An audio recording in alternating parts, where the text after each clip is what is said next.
Ahora vamos a abrir nuestras Biblias y vamos a llevar la palabra del Señor. Y vamos a ir a Gálatas capítulo 4, versículo 19.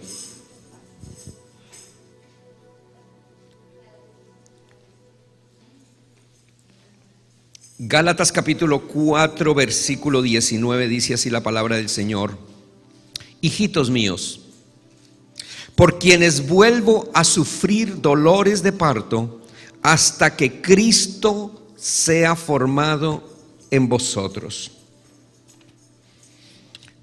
Vuelvo a sufrir dolores de parto. Esos son los dolores que tenemos que sentir nosotros todos. No son los dolores que debe sentir un pastor, ni que debe sentir un líder, sino los dolores que tenemos que sentir nosotros por las almas, hasta que Cristo sea formado en el corazón de las multitudes, hasta que Cristo sea formado en el corazón de todas las personas, hasta que Cristo sea formado en el corazón de los hijos, en el corazón de los padres, en el corazón de los hermanos, en el corazón de los vecinos, en el corazón de los amigos, en el corazón de todo el mundo. ¿Por qué Dios hizo esto? Vamos a ir a Juan 10, 27, capítulo 10, versículo 27 al 30, donde el Señor nos está hablando un versículo que muchas veces hemos predicado de ese versículo, pero que yo quiero que hoy este versículo pueda llegar hasta lo más profundo de tu corazón y puedas comenzar a entender lo que el Señor quiere hacer con todos nosotros. Dice así la palabra del Señor, dice: mis ovejas oyen mi voz y yo las conozco y me siguen. Y yo les doy vida eterna y no perecerán jamás, ni nadie las arrebatará de mi mano. Mi Padre que me las dio es mayor que todos y nadie las puede arrebatar de la mano de mi Padre. Yo y el Padre uno somos. Acá nos da a entender estos versículos que Dios nos escogió desde antes de la fundación del mundo, y que Él venía por sus ovejas. Él vino por su pueblo. Él vino por las ovejas que se habían perdido. No dice que vino por todo el mundo, dice que vino por las suyas, por su pueblo, por sus ovejas, por su redil, por su rebaño. Él no vino por el mundo, Él vino por los que éramos de Él. Y dice en esa palabra, dice a los suyos, por los suyos vino, por esas ovejas. Y a mí me impacta mucho esta palabra, porque le hemos hablado muchas veces sobre cómo escuchamos nosotros la voz de Él, la voz de nuestro Padre. Pero tal vez tú dices: no, yo nunca escuché la voz de Dios. Yo escuché la voz de un amigo, escuché la voz de un hermano, escuché la voz de una persona en la calle que me evangelizó, que me dijo que Cristo me amaba, y de pronto sentí ese deseo de ir a una iglesia, y allá fui, recibí a Jesucristo y seguí en la iglesia, y de esa manera yo comencé. Pero esa es la percepción de la carne, porque si el espíritu tuyo te pudiera hablar, te diría: fue que yo escuché la voz cuando el Señor me habló y me mandó esa persona para que me hablara y me trajera a los pies de Él. Y ahí llegaste tú. Vamos a ir a Juan 10:3 para que entremos en esta materia tan linda que es lo que es la llamada del Señor con sus hijos. Y mire cómo Él los llama, cómo el Señor nos llama a nosotros. Por eso esto no nos lo enseñaron a nosotros no nos dijeron que éramos predestinados, a nosotros nos negaron la predestinación, nos la escondieron para que nosotros le diéramos honra a los hombres. Pero el Señor en este tiempo nos está enseñando su palabra para que Él sea Dios para todos nosotros y para que nosotros seamos ovejas de su prado. Mire cómo dice acá, dice: a este abre el portero y las ovejas oyen su voz, y a sus ovejas llama por su nombre y las saca. Y cuando ha sacado fuera todas las propias, va delante de ellas, y las ovejas le siguen porque conocen su voz. No, aquí hay algo que tengo que explicarles, algo que no tenemos que notar en este versículo. Dice que Él conoce nuestro nombre. Él te llama por nombre. Y voy aquí a tirar, a sacar a patadas un becerro de oro que nos enseñaron, un becerro de maldad que nos enseñaron durante años y que está en los libros y que hoy tiene que salir en este momento. El Señor te llamó a ti por tu nombre. ¿Por qué te llamó por tu nombre? Si Él, ¿cómo pudo Él conocer ese nombre? ¿Cómo pudo Él conocer ese nombre? Y es una pregunta que nos hacemos. ¿Por qué me llamó por mi nombre? ¿Por qué? Vamos a ir a Filipenses 2:13 para explicar esto.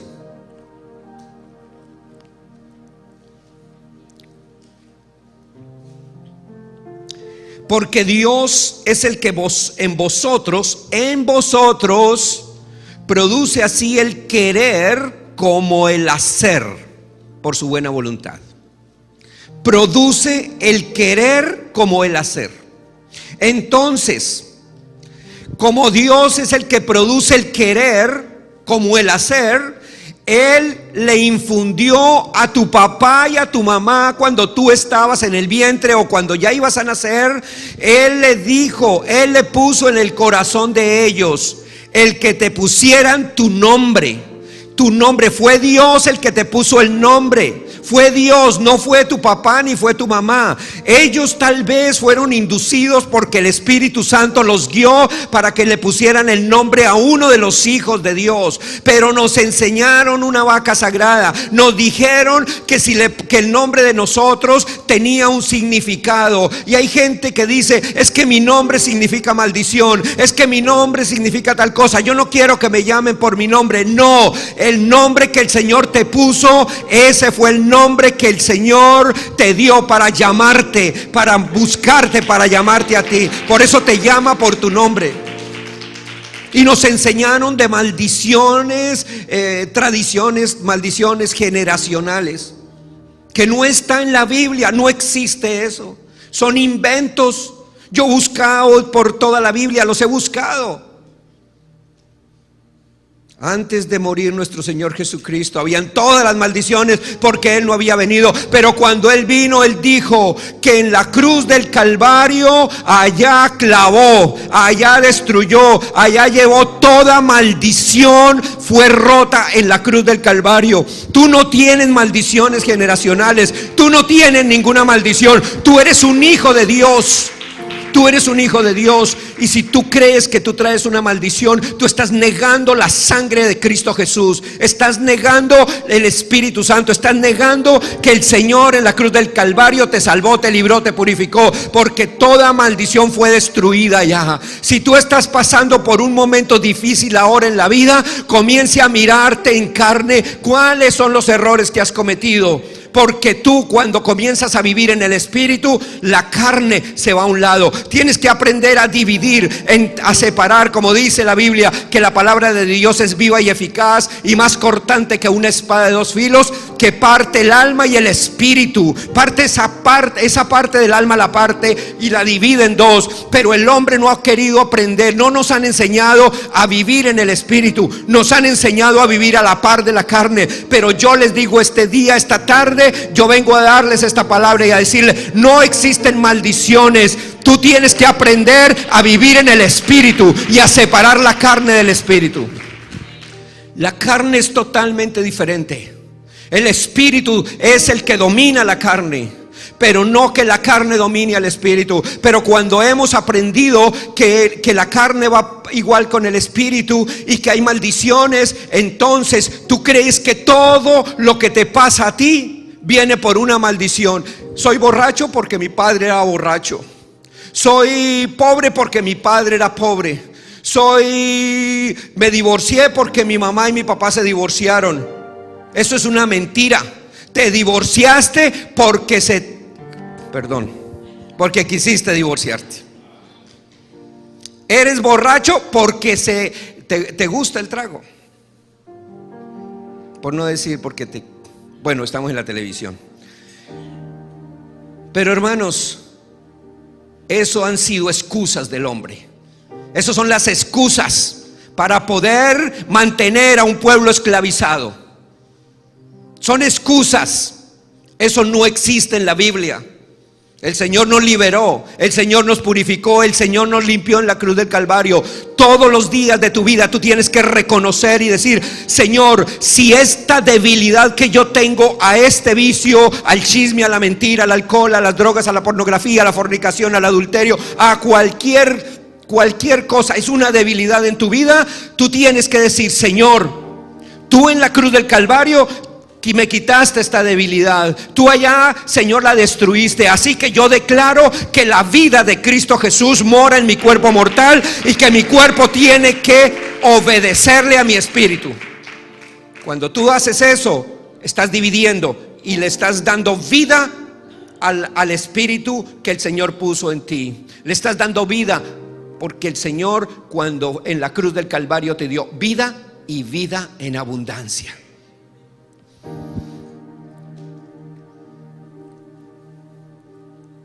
Mateo 18:12. Como el Señor vino, dejó el cielo y vino a reconciliar los cielos y la tierra, porque estaban peleados. Dice la Biblia que estaban peleando, y vino Él a reconciliarlos. Pero una pregunta que yo me hacía cuando yo leía ese versículo, que el Señor reconcilió los cielos y la tierra, y dije: Señor, como dijo el salmista, ¿quién es el hombre para que tú lo mires? ¿Quiénes somos nosotros?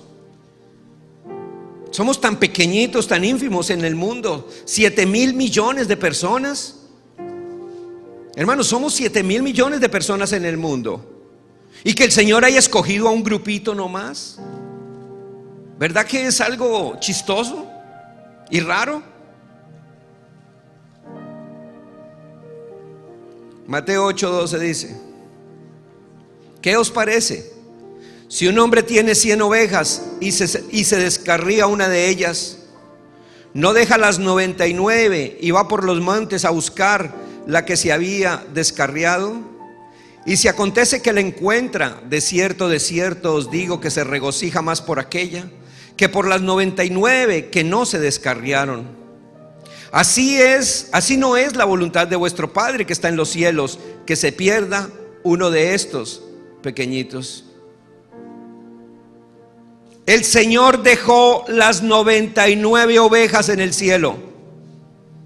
No es aquí en la tierra, porque eso fue lo que nos enseñaron también. Él dice, Él dejó sus ovejas allá, las que Él tenía, porque Él tiene ovejas por todo lado. Él es Dios sobre todas las cosas, y dejó las 99 ovejas y vino por una. Esa una eres tú, esa una soy yo, esa una oveja somos nosotros. Él vino y murió, y dice la Biblia que Él dio la vida. Dice que el dueño de las ovejas da la vida por sus ovejas, y Él vino y dio la vida por una oveja. ¿Usted sabe lo que vale, hermano? ¿Sabe lo que vale? Hay veces que te miras en el espejo y dices: no, yo no valgo nada. La gente se burla de mí, la gente no me ama, mi marido no me quiere, mis hijos no me quieren, mi esposa no me quiere, los amigos no me quieren, yo no valgo nada. Si tú supieras lo que tú vales, la sangre del Cordero. Tú tienes un valor tan grande que cuando tú te mires a ese espejo, tú no puedes decir: yo soy cualquier cosa. No, tú tienes que decir: yo valgo la sangre del Cordero. Él pagó por mí la sangre, y eso es lo que yo valgo. Y como yo valgo como lo que Él dice, entonces yo declaro y confieso que yo soy un bendecido. Declaro que yo soy una persona próspera. Declaro que yo soy una persona sabia. Declaro que la salud está en mí. Declaro que todo lo que papá quiere de mí está en mí, porque Él dio su sangre por mí. Y ahí es cuando tú comienzas a ver lo que tú vales. ¿Sabes por qué? Muchas veces las personas dicen que no valen nada porque están comparando la sangre de Cristo Jesús con los hombres, con el dinero, con la vida diaria. Con eso comparan la vida de Cristo Jesús. Y se sienten amargados porque el bill les llegó alto. Y se sienten amargados porque una persona las miró mal. Y se sienten amargados porque la situación está difícil. Se sienten amargados por una enfermedad. Yo no puedo comparar una enfermedad, no puedo comparar la pobreza, no puedo comparar nada con la sangre de Cristo Jesús. Por eso yo no puedo vivir amargado en ningún momento en mi vida, porque yo sé lo que yo valgo, yo sé lo que yo soy, y yo tengo un buen testimonio personal. Y ustedes lo vieron en el hospital. Yo estaba ya casi para morirme.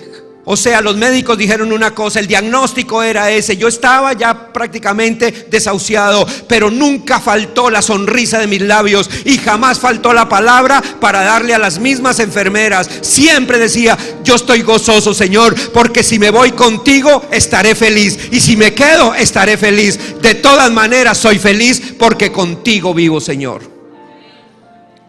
Entonces, ¿por qué te amargas, hermano? Tú no puedes amargarte. Tú eres un hijo. Tú no eres cualquier cosa. Ahora, si no eres hijo, amárgate. Amárgate si no eres hijo. Efesios 2:4.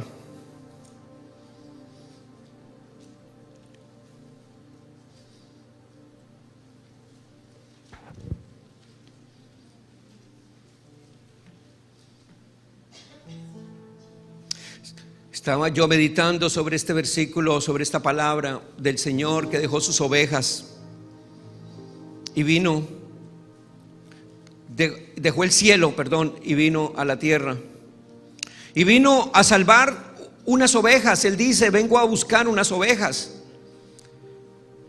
Y esas ovejas se habían perdido, estaban perdidas, pero no estaban muertas. Se habían perdido. Una cosa es estar perdido y otra cosa es estar muerto. Estaban perdidas. ¿Y cuáles eran esas ovejas? Eran los que habían muerto en el Antiguo Testamento, los que estaban en el seno de Abraham. Él vino por esas ovejas también. Él vino a rescatarlas. La Biblia dice que Él fue y les testificó. Dice que fue al infierno, fue al Hades, no dice al infierno, dice al Hades, y sacó a ellos, a los que estaban en el seno de Abraham, y los llevó al cielo. O sea que no solamente vino por nosotros, sino que vino también por ellos, porque ellos también eran predestinados. Cuando nosotros estudiamos la palabra de Dios y la leemos, nos damos cuenta. Imagínate que tú vales lo mismo que valía Abraham, lo mismo que valía Moisés, lo mismo que valía David. Porque cuando ellos murieron, ellos no se fueron para el cielo, ellos no fueron directamente a la gloria, ellos fueron al seno de Abraham. Y la Biblia dice que el Señor Jesucristo tuvo que ir y predicarle a los espíritus encarcelados, y que los sacó de allá y los llevó al cielo. Imagínate el valor que tú tienes. Si Él puso a David como rey de Israel, y dice que nosotros valemos más que ellos, porque nosotros fuimos y nacimos después de la cruz de Cristo. Hermanos, cuando Él le dijo a Juan el Bautista, cuando dijo de Juan el Bautista, dice que el más pequeño del reino de los cielos no se compara a Juan el Bautista. Wow. Eso es tremendo, hermanos. Efesios 2:4-10 dice: pero Dios, que es rico en misericordia, rico en misericordia, por su gran amor con que nos amó, aun estando nosotros muertos en pecados, nos dio vida juntamente con Cristo. Por gracia sois salvos. Y juntamente con Él nos resucitó, y después nos dejó perder. Eso es lo que han dicho, ¿no? Si pecas hoy, ya te perdiste. Eso es como un resucitado, ¿no? Y juntamente con Cristo, por gracia sois salvos, y juntamente con Él nos resucitó, y asimismo nos hizo sentar en lugares celestiales con Cristo Jesús. La posición nuestra, tu posición no es aquí en la tierra, tu posición es en el reino de los cielos. Pero sabe una cosa, cuando una persona no tiene la posición, no conoce la posición que tiene, se porta como cualquier cosa. Yo una vez les contaba sobre esa historia que sale sobre un hombre muy importante, muy rico, que iba en el tren. Creo que fue aquí en los Estados Unidos. Iba en el tren y el tren se descarriló. Y el hombre era un muchacho millonario, y él decía, le dijo a todo el mundo: ¿sabe una cosa? Mi padre les va a pagar con tal de que ustedes me saquen de este desierto. Y caminaba y le decía a la gente: sáquenme. Y la gente no le creía, le decían: ese está loco, porque iba descalzo, aguantando hambre de pueblo en pueblo. Y les decía: mi padre es uno de los hombres más ricos de los Estados Unidos. Y decía: yo no sé. La gente le decía: yo no sé quién es su padre. Pero un día, en tanto caminar, se encontró con una persona que le creyó y le dijo: bueno, yo te creo, vamos a ir a ver quién es tu padre. Y arregló las mulas, lo subió con toda la comida y todo por los 3 días que tenían que llegar hasta Washington. Y cuando llegaron a Washington, todo el mundo comenzó en los periódicos: este gran hombre ayudó a uno de los hijos del hombre más rico del mundo. Así que en este momento le tomaban fotos, lo sacaban por todos los lados. Y el papá de ese muchacho, por causa de que él lo había librado, le dio una gran fortuna de dinero. La posición del muchacho era: yo soy rico, yo soy hijo de un rico, y yo voy como un rico. Y nunca bajó la cabeza. Y aunque sufrió, aunque lloró, aunque pasó amargamente, siempre se portó como el hijo de un rico, hasta que alguien le creyó.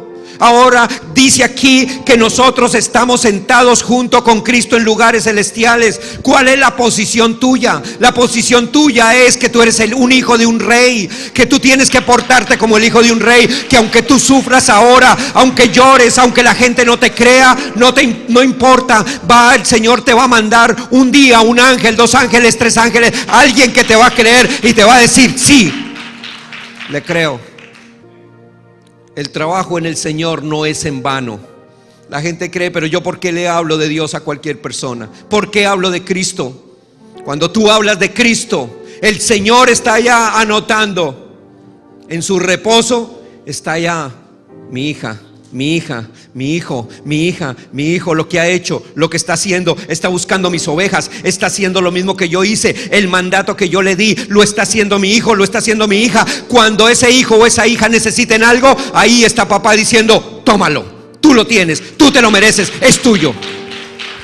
Ese es el milagro que el Señor. Por eso no seamos perezosos, sino que seamos fuertes en el Evangelio. Gloria al Señor. Fuimos salvos por su gracia. Dios, yo les dije cómo el Señor se metió en Cristo, porque Dios estaba en Cristo reconciliando al mundo. Dios se metió en Cristo y después metió a Cristo en nuestros corazones. Y ahora tú estás lleno, completo de Él. Primera de Corintios 1:30. Vamos a comprobarlo.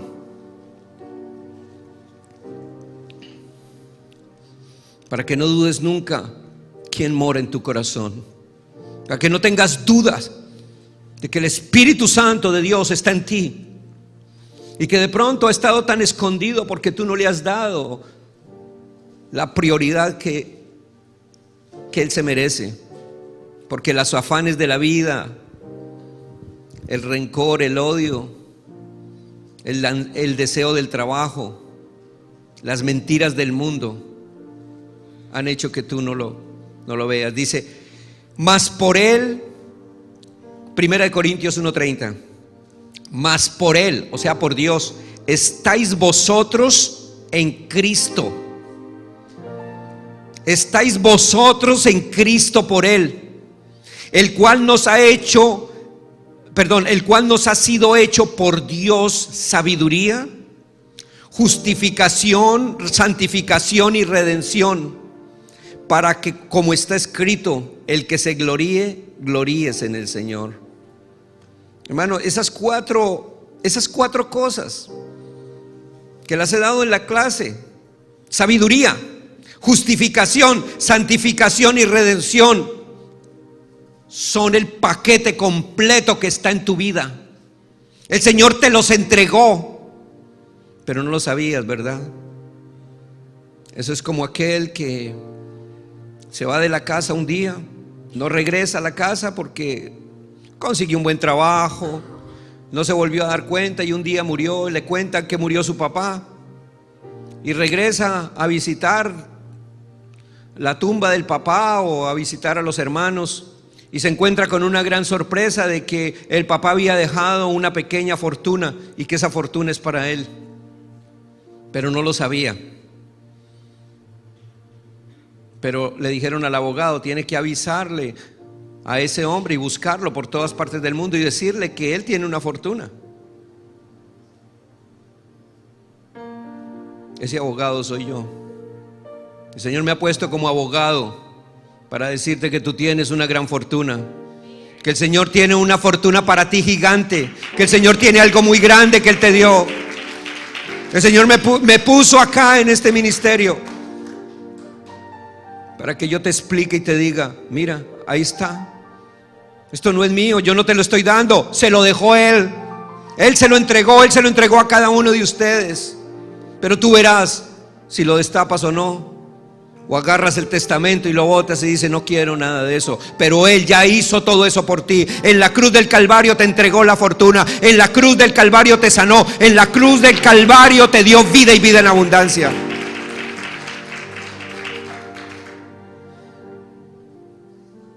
¿Sabe una cosa? Cuando tú logres entender esto, tú vas a ver la gloria de Dios en tu trabajo, en tus hijos, en tu vida, en tu camino. Y tú vas a ver que todo es gloria. Y de pronto estás amargado y problemas, y llegó la solución. Y dice: ay, gloria a Dios. O no decimos así: gloria a Dios. Los hijos, ¿no? El que no es hijo no dice gloria a Dios. El que no es hijo dice: uy, tan de buenas, qué buena suerte. Ay, cómo me llegó esto. Pero el Hijo de Dios dice: gloria a Dios, gloria a ti, Padre, gloria porque conseguí un trabajo, gloria a Dios porque mis hijos están bien, gloria a Dios por esto, por mi salud. Y tú le das la gloria al Señor. Si es que el Espíritu está dentro de nosotros, ¿no? Romanos 8:11, Él no lo dice. Hay un "y" que comienza con ese versículo. Ese "y" tiene una significación gigante. Dice así: y si el Espíritu de aquel que levantó de los muertos a Jesús mora en vosotros. Ojo con este versículo, porque este versículo te da vida. Este versículo te da vida, es la vida de Cristo Jesús en tu vida. Si el Espíritu de aquel que levantó de los muertos a Jesús mora en vosotros, el que levantó de los muertos a Cristo Jesús vivificará también vuestros cuerpos mortales por su Espíritu que mora en vosotros. ¿Sabe lo que hace el Espíritu Santo en ti? Hermanos, el que está enfermo, usted que está enfermo, no importa quién sea, cerremos los ojos un momento. El que está enfermo, el que tenga alguna enfermedad,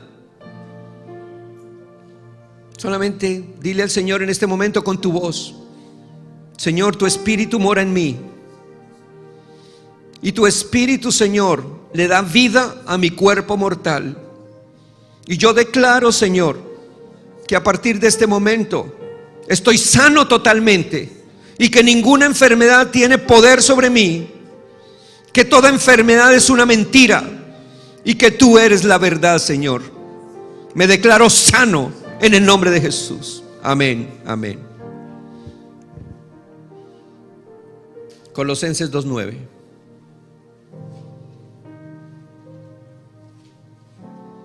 Tú estás completo en Él. No te falta nada, hermano.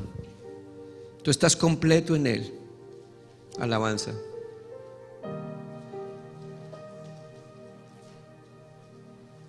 Colosenses 2:9. Porque en Él habita corporalmente toda la plenitud de la deidad.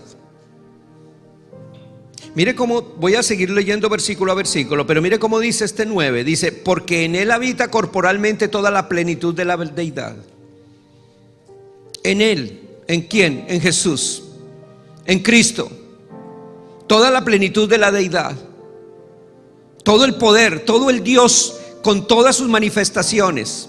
En el Antiguo Testamento lo llamaban Jehová Rafa, Jehová Nishi, de acuerdo a lo que Él hacía en el Antiguo Testamento. En el Nuevo Testamento el Señor se cambió el nombre y les dice, mi nombre es Jesús. Por eso ustedes en ninguno en la Biblia, y esto es un tip para los que estudian la Biblia, ustedes no ven en el Nuevo Testamento jamás la palabra Jehová, ni Yahweh, ni Elohim. Ustedes la única palabra que ven es Jesucristo, o Padre, Abba Padre, Padre eterno. Lo mismo la palabra aleluya. Ustedes no la ven en el Nuevo Testamento. En las epístolas de Pablo ustedes no ven la palabra aleluya. Solamente en el Antiguo Testamento, porque la palabra aleluya es Padre, te anhelo que vengas. En el Nuevo Testamento es gracias, Abba Padre, porque ya tú moras en mi corazón. Son tips para los que estudian. Pero dice, porque en Él habita corporalmente toda la plenitud de la deidad.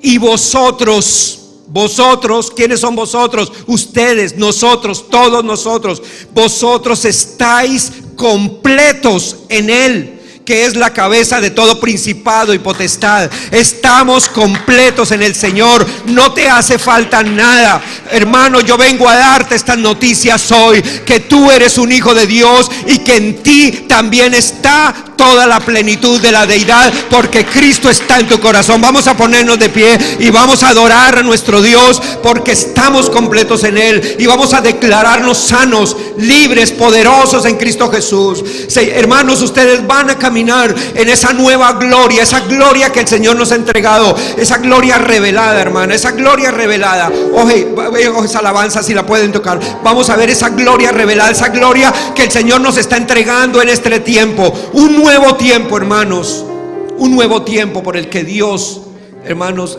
vino a la tierra para que nosotros, sus hijos, fuésemos redimidos y llenos de su gloria.